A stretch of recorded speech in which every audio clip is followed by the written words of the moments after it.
स्थापितं विनायकं रथेतरातिभीकरं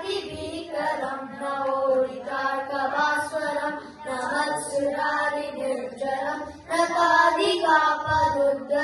सुरेश्वरं निधीश्वरं गजेश्वरं गणेश्वरं महेश्वरं तमाश्रये परात्परं निरन्तरं समस्तलोकशङ्करं निरस्तदैत्यकुञ्जरं दरेदरोदरं वरं वरेवक्त्रमक्षरं प्रभाकरं क्षमाकरं मुदाकरं यशस्करं मनस्करं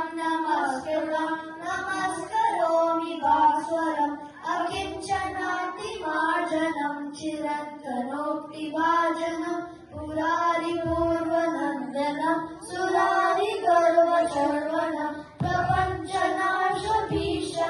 धनञ्जयादिभूषणं कपोलदानवारणं भजे पुराणवारणं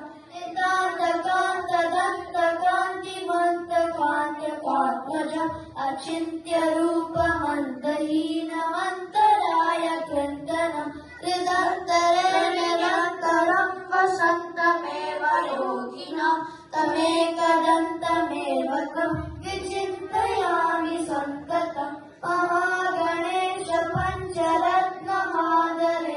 यो नः